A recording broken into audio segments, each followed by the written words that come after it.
안녕하세요. 오토미술학원 허동석 원장입니다. 벌써 한 해가 다 가서 지금 이제 고1, 고2 올라오는 친구들, 그리고 또 입시반이 되는 친구들을 위해서 제가 요 근래에는 그 학과 학원도 그렇고 저희 학원도 그렇고 OT를 좀 많이 다녀요. OT랑 학부모님들 설명회를 자주 참석을 해서 이제 연사를 맡고 있는데, 그때 이제 입시생이 되는 마음가짐, 그리고 고등학생이 돼서 입시미술을 시작하게 되면 가져야 되는 마음가짐 등에 대해서 얘기를 많이 하고 있습니다. 제가 보통 뭐 설명회를 하거나 OT를 하거나 또 아니면 저희 학원에 상담을 오시면 어떤 테마를 가지고 얘기를 많이 하게 되는데, 놀랍게도 요즘에 제가 얘기하는 주 메인 테마는 고3은 당연히 대학생이 되지 않는다입니다. 상담을 오면 학생들한테 제가 물어보는 몇 가지 질문이 있습니다.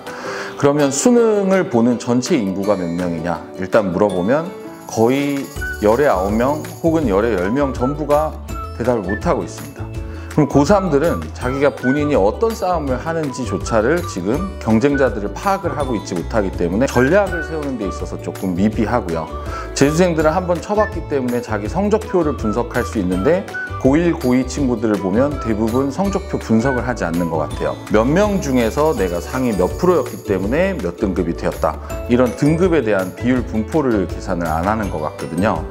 근데 대략 제가 알려드리면 수능 인구는 45만 명 정도입니다. 올해는 또 불수능이었기 때문에 친응시생들의 한 40%가 벌써 재수를 결정을 했다고 해요. 40% 하면 벌써 20만 명에 육박하는 친구들이 N수생 형 누나들입니다. 저희가 비율상으로는 고3들은 한 30만 명 정도가 되겠죠. 그럼 이 30만 명 중에서 1, 2학년 때 본인들이 2등급, 3등급을 한 거예요. 상위 11%를 하면 2등급을 한 거고, 상위 20%, 23% 정도를 하면 3등급을 한 건데, 이게 배수에 가까운 거의 2배가 되는 이 인원이 되면 본인들의 퍼센테이지는 4%가 아니라 걸려있다고 하면 8%가 되고, 그리고 상위 11%가 아니라 그 끝에 걸려 있었다 그러면 이건 당연히 20%가 됩니다. 이제 1년만 입시를 자기가 본격적으로 공부를 열심히 하면 나는 3등급이니까 2등급, 1등급이 될 거야, 이렇게 생각하고 있는데, 이 많은 N수생들이 본인들이 했던 공부의 배 이상 되는 시간을 공부에 썼기 때문에, 재수생 같은 경우는 1년을 더 한 건데 3수생, 4수생들 같은 경우는 본인들의 고1, 2, 3 시간만큼을 입시를 전쟁을 치르면서 온 친구들이거든요.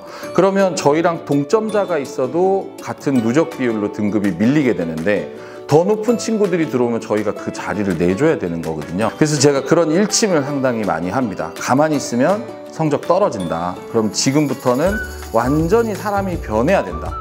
왜 고3이 대학을 못 가느냐? 우리가 가고 싶어하는 서울대, 홍대, 국민대, 그 다음에 이대, 과기대, 건대, 성균관대, 이 높은 학교들이 저희는 고3 때 보내는 학생들이 있기 때문에 매해 들어간 고3 친구들한테만 제가 질문을 합니다.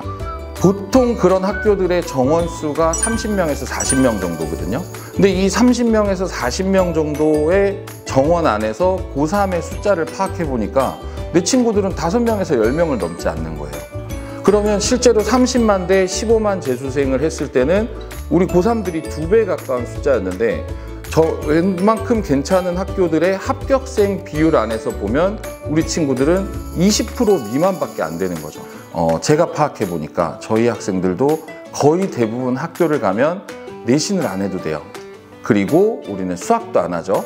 그렇기 때문에 그 시간들에 국어와 영어와 우리한테 필요한 사탐 과목 등을 공부를 하거나, 아니면 수시에 임박해 있는 친구들은 실기를 조금 더 신경을 써야 되는데, 그 중요한 시간에 우리 친구들은 자요. 맞아요. 선생님들 세대대로 보면 학교에 와서 잠을 자는 친구들은 정말 운동부 친구들 정도였었는데, 우리 예체능을 하는 여러분은 대부분 그때 운동부 친구들과 비슷한 학교 생활을 하고 있죠.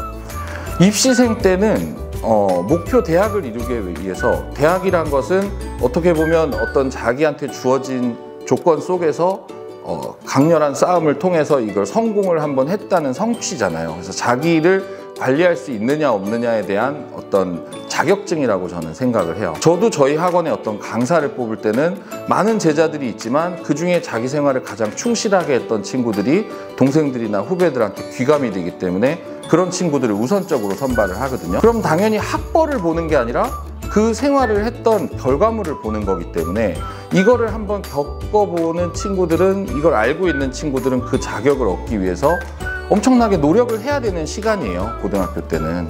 근데 우리 친구들의 대부분의 대학을 못 가는 친구들을 보면 정말 지각이 많고 결석이 많아요. 세상에, 사회에 나오면 이 친구들은 절대 우리 친구들이 고등학교 때 보내는 시간이 유일하게 노는 시간이 될 거예요. 왜냐하면 대학을 못 가서 하다못해 편의점 아르바이트를 하더라도 자기 시간을 안 지키고 결석하고 아프면 빠지고 지각하고 어떤 경우는 와가지고 동영상만 보고 있고 게임에 중독돼 있고 편의점 아르바이트도 안 써줄걸요. 그러다가 학원에 오면 선생님 저 뭐 하죠? 자기가 뭐 해야 될지도 모르고 있는 상황이에요.